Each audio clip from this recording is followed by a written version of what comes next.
The garage of a custom race car builder in the East Valley. Very cool. Core.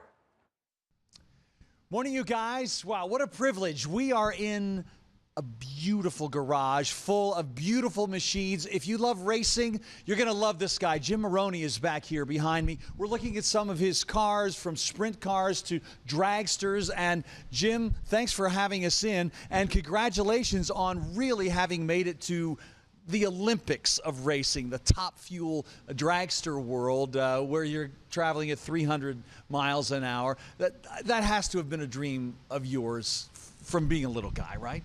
Absolutely. It literally has, from, you know, playing with Legos and making race car noises down the hallway as a kid, to actually get to run top fuel this year has been a dream come true. Yeah. Well, I know your car is not here. It's being prepped for you. You'll be racing here in Phoenix sometime after the new year, right? Yes, we'll be testing at the end of January, and then February 23rd, 24th out here at Wild Horse Pass.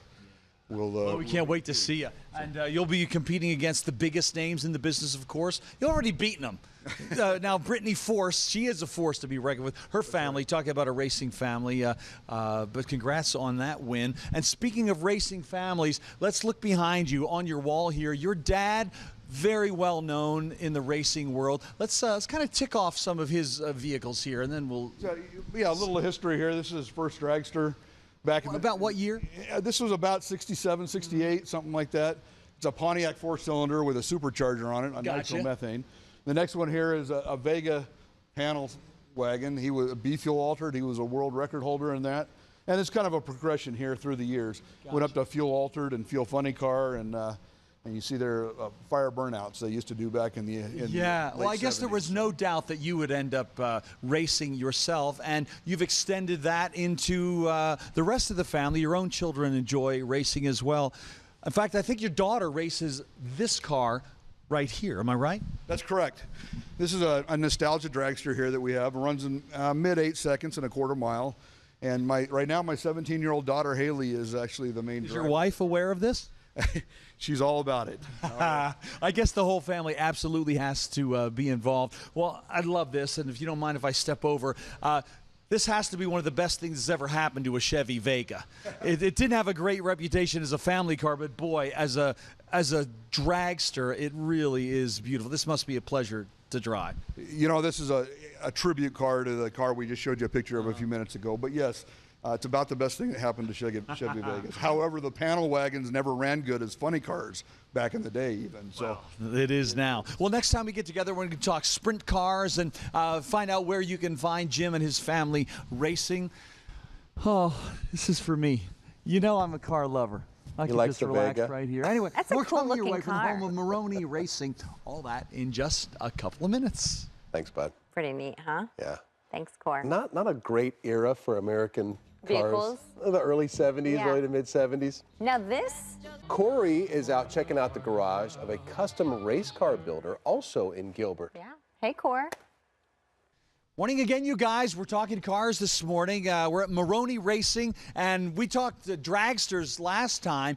Now we're going to talk sprint cars. You know, you've seen these, and Jim, come on over this way. As we're looking at two different sizes or classes of sprint cars, this has to be about as all-American as it gets. You can go to any little town, anywhere in the country. You're going to find a dirt track somewhere, and guys wrenching on cars to get them to go fast. What's the appeal of this class of cars? Why do you think they're so popular?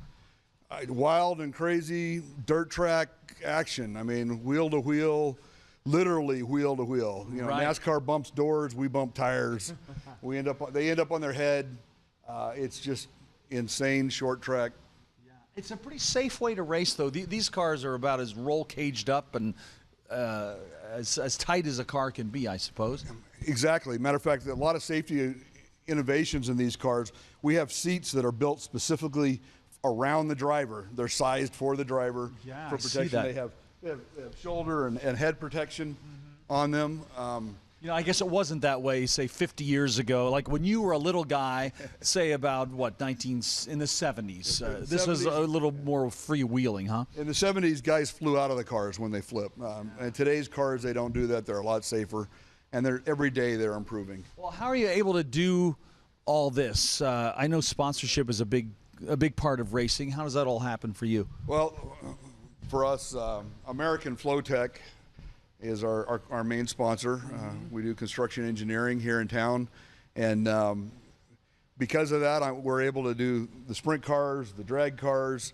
We help out several of the local racers, the local dirt tracks, Arizona Speedway. We have a billboard out there. Gotcha. We got to wrap up in a moment, but when are people going to see you racing your Top Fuel dragster? February 23rd and 24th out here at Wild Horse Pass. Very good. We'll be with the cream of the crop, the big boys, doing everything we can to kick their butts. Yeah, I love that. Well, of course, no racer can do it all by himself. Oh, look who's here. Laura Maroney. And we've just got 30 seconds. Look at this beautiful truck over here. You've got to have a connection between this truck and that man over there. Tell me about it. I do. I knew what I was getting into with this stuff behind here when I met him driving this. Oh, really? So when I saw this, I knew that there had to be something because Something about a pickup man, isn't there? I love cars and trucks. So. Well, it's a beautiful job of restoring this 1970 Chevy. Congrats on just getting this back. But thanks again for sharing your man with us. And Jim, thanks for sharing all your talent and your time. And congratulations on your big advance to the Olympics of racing. Come see Jim and all the fastest people in the world coming up after the new year out at the drag strip. It's going to be fun. And anyway, that's it for us for now. More racing coming up as we head on into January. We'll see you then. That's such a beautiful track. When you see folks driving those on Sunday morning, Yeah, you're what happens thinking, then? well, you just like put yourself in their shoes, like this, like Driving a truck. Sunday bliss, right? And like your classic car that you've worked to rebuild, and it's really neat. I remember the smell of my grandpa's old Chevy truck.